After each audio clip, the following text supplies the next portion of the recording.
Assalamualaikum warahmatullahi wabarakatuh, Bapak dan Ibu semua.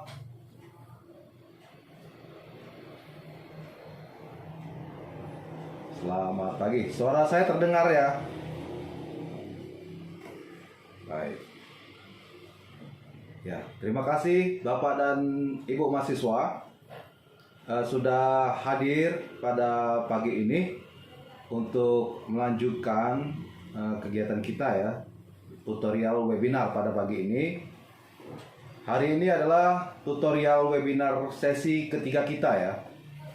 Jadi di sesi ketiga ini ada yang namanya tugas tutorial ya. Jadi tugas tutorial itu saya sudah upload di LMS. Nanti Bapak dan Ibu mahasiswa itu bisa mengerjakan tugas tutorialnya dan di-upload di dalam LMS ya. Nah, apabila tidak bisa masuk ke LMS, nanti bisa lewat WA saja, di Japri via WA boleh juga. Jadi saya tunggu sampai Sabtu depan ya, karena setelah pertemuan keempat kami tutor ya. Kalau pengalaman tutorial webinar sesi semester yang lalu itu harus melaporkan hasil 1 sampai 4 begitu.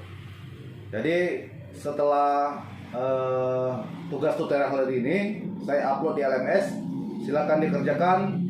Nanti jawabannya semuanya ada di modul ya. Itu gampang, tinggal dibuka-buka lagi modulnya begitu.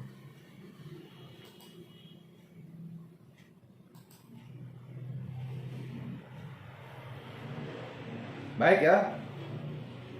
Bapak dan Ibu di sana di mute dulu ya suaranya ya, biar kita bisa mencermati materi dengan baik gitu.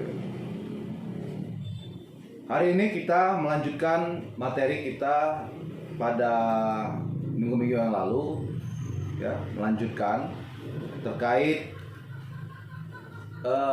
hukum ya. Kalau dulu di semester yang kemarin di minggu yang kemarin kita sudah berbicara terkait aliran-aliran filsafat gitu ya. Kemudian hari ini kita akan masuk ke materi terkait hukum dan keadilan ya, gitu ya.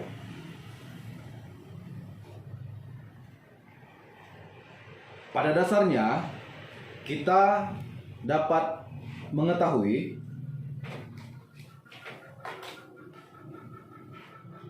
adanya hukum itu apabila kita telah melanggar ya.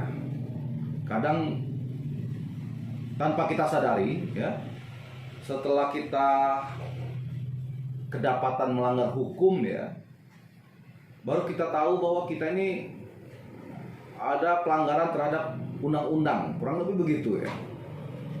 Misalnya saja sedang asik berkendara ya, kemudian berkendara sepeda motor begitu, kemudian disetop oleh pihak polisi ya, baru kita paham bahwa ada pelanggaran yang kita buat yang tidak memakai helm misalnya. Dari situ kita tahu bahwa kita melanggar begitu.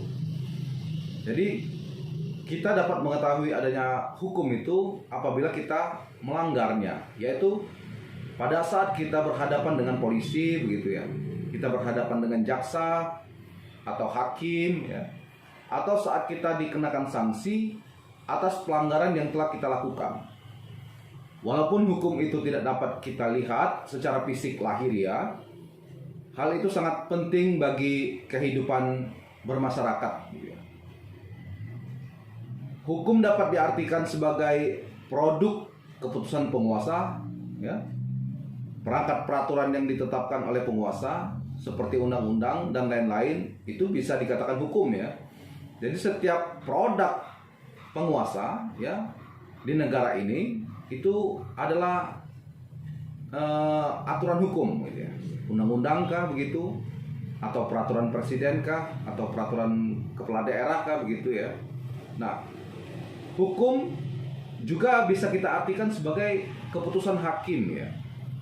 Jadi meskipun terkadang keputusan hakim terkadang juga bertolak belakang dengan aturan yang tertulis begitu ya.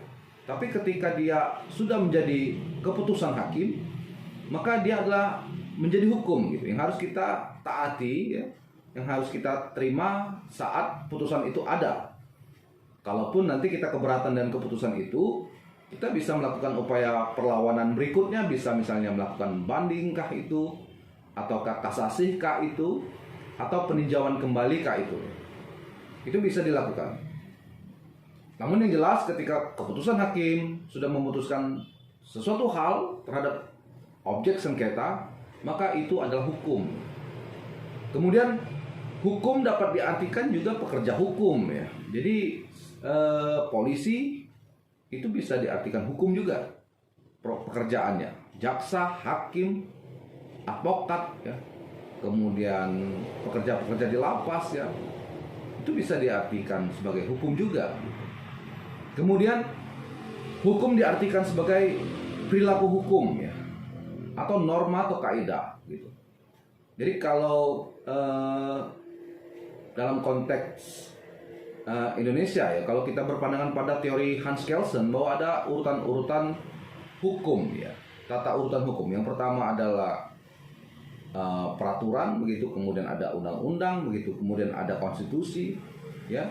Di atas konstitusi ini ada grand norm kalau menurut Hans Kelsen ya. Grand norm ini mungkin di kita bisa kita sebut sebagai Pancasila. Pancasila adalah hukum karena di sana ada norma-norma utama ya, norma-norma nilai-nilai Pancasila yang harus kita ikuti. Itu bisa dikatakan sebagai hukum juga. Kemudian hukum diartikan sebagai tata hukum. Hukum juga namanya ya. Tata hukum itu bisa tata peraturan perundang-undangan ya, kemudian tata kelola penegakan hukum, perdata, pidana ya, korupsi begitu, kemudian tata usaha negara ya, itu hukum begitu. Kemudian hukum diartikan juga sebagai tata nilai ya. Ketika kita memiliki nilai-nilai dalam perilaku gitu ya, itu juga disebut sebagai hukum tata nilai itu. Kembali lagi kepada nilai-nilai grand norm, kalau kita Indonesia menyebutnya sebagai ideologi dari konstitusi kita atau ideologi negara kita, itu Pancasila gitu. Kemudian hukum diartikan sebagai ilmu hukum ya, sebagai ajaran ya, yang kita pelajari sekarang. Ada pandangan-pandangan ya, pendapat-pendapat dari filsuf-filsuf sebagai ajaran ya, ajaran-ajaran hukum disebut juga sebagai hukum. Kemudian hukum diartikan sebagai gejala sosial, bisa juga disebut sebagai hukum. Nah, sebagai gambaran, Profesor Sudirman Kartohadiprodjo memberi contoh tentang definisi hukum yang berbeda. Antara lain, pertama ada pendapat dari Aristoteles ya.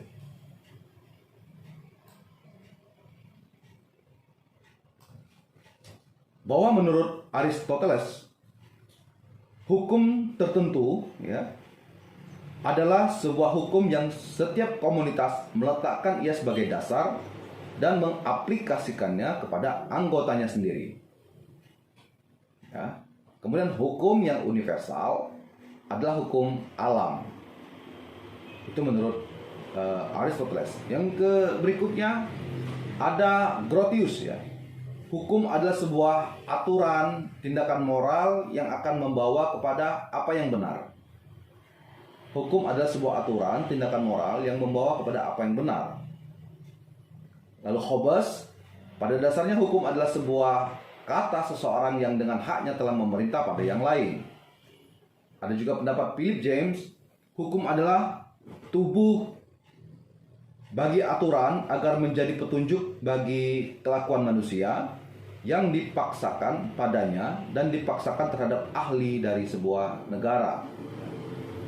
Lalu ada juga pandangan Immanuel Kant, hukum adalah keseluruhan syarat-syarat yang dengan ini kehendak bebas dari orang yang satu dapat menyesuaikan diri dengan kehendak bebas dari orang yang lain, menurut peraturan hukum tentang kemerdekaan ya. Jadi dalam konteks pandangan Immanuel Kant ini, bahwa setiap manusia atau warga negara ya punya kehendak bebas. Saya pun punya kehendak bebas, kalian punya kehendak bebas. Tapi kehendak bebas kita ini tidak boleh akhirnya membenturkan kehendak bebas orang lain. Makanya diperlukan hukum untuk mengatur, membatasi kehendak bebas setiap orang agar lebih bertanggung jawab begitu. Berikutnya adalah ciri-ciri hukum ya. Menurut Kansil, ciri-ciri hukum di sana ada perintah ya, di sana ada larangan ya. Kemudian perintah dan larangan itu harus dipatuhi setiap orang gitu. Contohnya undang-undang tentang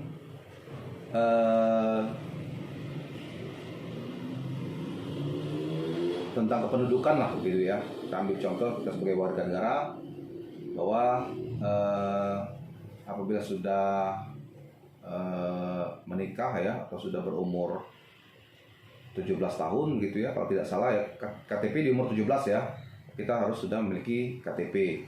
Atau undang-undang BPJS begitu ya, bahwa setiap warga negara harus terdaftar sebagai anggota BPJS. Makanya kita bagi yang pegawai negeri ya kan, secara otomatis akan tergabung dalam BPJS. Kalau dia pekerja swasta, dia akan didaftarkan oleh perusahaannya sebagai anggota dari BPJS. Kalau kita mandiri dan bisa bayar sendiri, kita mendaftarkan diri kita sebagai anggota BPJS. Terkadang ada juga pemerintah daerah yang membayar atau membiayai warganya agar terdaftar dalam BPJS. Gitu.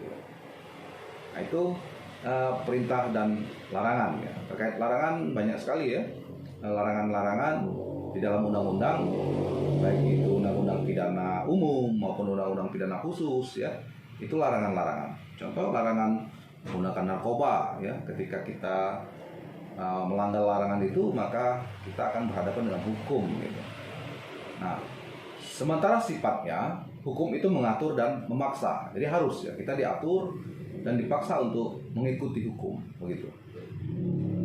Lalu fungsi hukum menertibkan dan mengatur pergaulan dalam masyarakat serta menyelesaikan persoalan-persoalan yang timbul ya, di antara masyarakat yang satu atau warga negara yang satu dengan warga negara yang lain gitu. Nah, beberapa tentang